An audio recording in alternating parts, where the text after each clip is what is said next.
I wasn't supposed to hear it. They thought I had left. And then my father said the words that split me in two. He's not my son. I don't want him in this house ever again. It was my birthday, 29. Not a milestone, not a celebration kind of age. Just another number. Still, Mom invited me to come over for dinner. Just family, she said in the text. That should have been a warning. I hadn't been home in months. Not since the last Thanksgiving when my father asked if I was still wasting my time with those dirty kids. He meant my job. I work with homeless teens. I'm a caseworker, social services, outreach, nights on cold streets. Not exactly Wall Street material, not like Mark, my older brother. When I walked into the house, it was like I had interrupted something. Everyone was already there. Mark in a tailored blazer, his wife wearing something that probably cost more than my rent, my sister and her picture-perfect kids, Dad and Mom, and then me. "Alex, you made it," Mom said, trying to smile. "Hey," I nodded. No one got up. No one offered me a drink. They just pointed to a chair. In the corner. The wobbly one. Dinner was filled with Mark's latest triumphs. "New office, tripled revenue," Dad said proudly. "He's got employees now. That's what success looks like." I just sat there, chewing my dry chicken, invisible. At one point, Mom turned to me. "How's work, honey? Still helping at the youth shelter?" Before I could answer, Dad cut in. "Probably teaching them how to stay poor." Laughter. Not mine. I excused myself, went out to the porch. The air was heavy, humid. I stood there for a while, staring into the dark, debating whether to leave without saying goodbye. Then I realized I left my wallet in the hallway. I turned back toward the door, quietly, and that's when I heard it. Their voices, clear through the open kitchen window. "He's not my son," my father said. His voice was low, final. "I don't want him in this house again. I'm done pretending." "David, please," my mom whispered. "He's a shame. Look at him. He works with trash. He's still renting a one-bedroom. That's not what I raised. Mark is a man. Alex is a mistake." I didn't move. I didn't cry. I turned, walked down the steps, and didn't look back. This is just the beginning. Believe me, the truth hits harder than any insult ever could. I didn't answer Mom's texts. Not the first week, not the second. She called, too, sometimes late at night. I didn't pick up. What was I supposed to say? "Hey, sorry I overheard Dad disowning me. Want to chat about the weather?" Instead, I worked. I worked more than I ever had. Double shifts at the center, overnight emergency calls, food runs for the kids under the bridge. There was something about their pain that made mine feel manageable. They had no family, no roof, no one. I had rejection, sure, but I still had walls and a bed. A part of me felt like I belonged with them more than I ever did at home.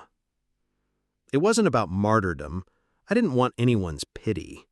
But when a 14-year-old with a split lip looks you in the eye and asks, "Do you think I'll ever be anything?" You don't think about yourself. You say, "Hell yes, you will," even if you don't believe it for yourself yet. The director at the center, Jamal, noticed. "You live in here now," he joked one night at 2 a.m., finding me mopping the kitchen floor. "Something like that," I muttered. He gave me that look, the one that knew more than I ever said out loud. "You're running from something," he said. "No," I lied. He didn't press. Instead, he pulled out a folder from his bag. "Got a new opportunity. Small pilot program. Mobile outreach unit. Fully funded. I want you to lead it." I blinked. "Me? You've got the heart, man. You've got the guts too. You just don't know it yet." It felt like breathing again after weeks underwater. For the next 3 months, I built something. I gathered a team. We got a donated van, turned it into a safe space on wheels. We hit streets no one wanted to go to. We helped kids detox, got them into shelters. Sometimes we just listened. People started noticing. Reporters came. There was a piece on local news. "From outcast to outreach leader," the headline said. I watched it alone in my tiny apartment. When my name came up on the screen, my hands trembled. Not with pride, with something harder to name. Fear, maybe? Or grief for the version of me who once just wanted his father to say, "I'm proud of you." I deleted the recording, but it didn't end there. Emails started coming. A grant proposal was approved, then another. Suddenly, we had funding to expand, 2 more vans, 3 new cities. Jamal sat me down one morning with a stack of folders. "This is yours now," he said. "I'm retiring." "What? Why me?" He smiled. "Because you earned it. Because you built it with your own damn hands." I nodded, barely able to speak. I didn't feel ready. But maybe I didn't need to feel ready to be ready. One Friday, I got a text from Mom. "Family dinner this Sunday. Mark and Beth will be there, so will Dad. I know you probably won't come, but I hope you do. Love you." I stared at the screen for a long time. I could already imagine the tension, the quiet stabs, the forced smiles. I could hear Dad's voice in my head. "He works with trash." But something had changed. Not suddenly, not loudly, quietly, over nights spent in shelters, in alleyways, in vans filled with kids who looked at me like I was someone. Somehow, in the process of helping them, I'd found myself. I wasn't angry anymore. I wasn't bitter. I was tired of carrying it. I put my phone down and I started planning. We're almost there. The next part is the moment of truth, where everything comes full circle. Sunday came faster than I expected.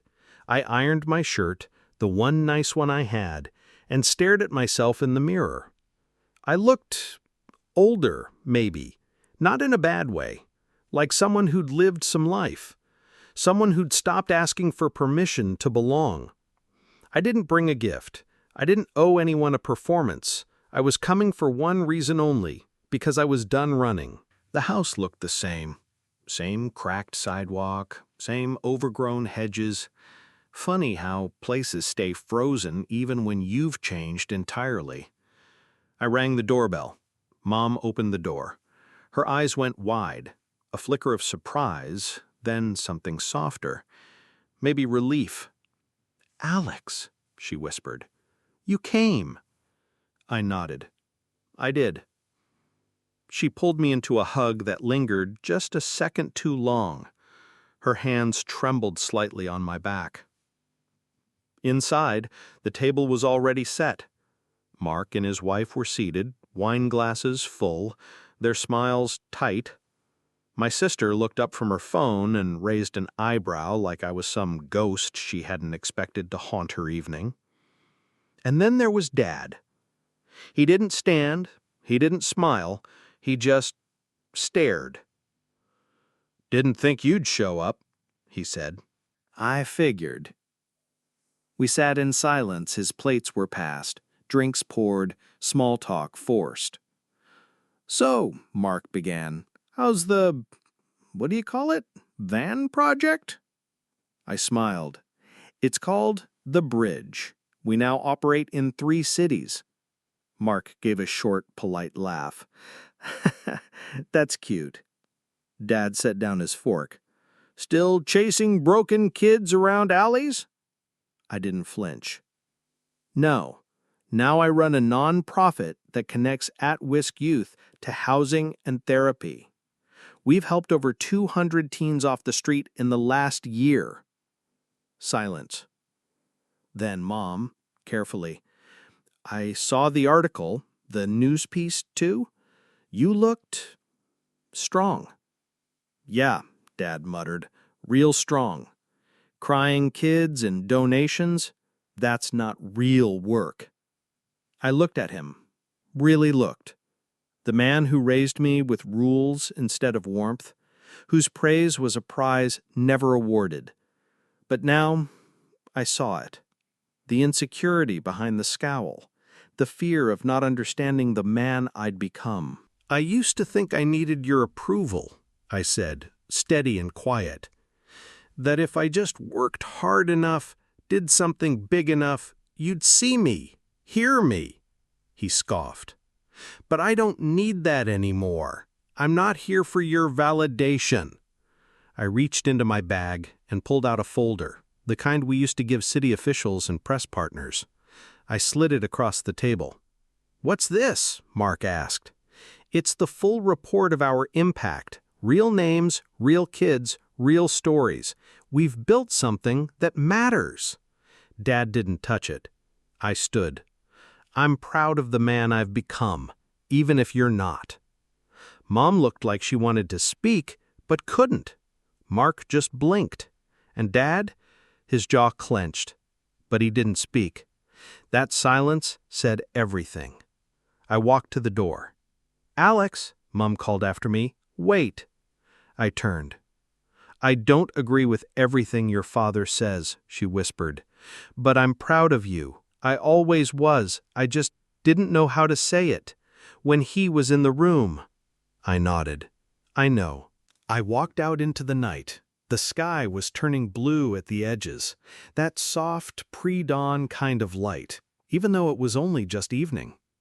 I didn't feel triumphant. I felt clean, empty in a way that felt right. Not all victories come with applause.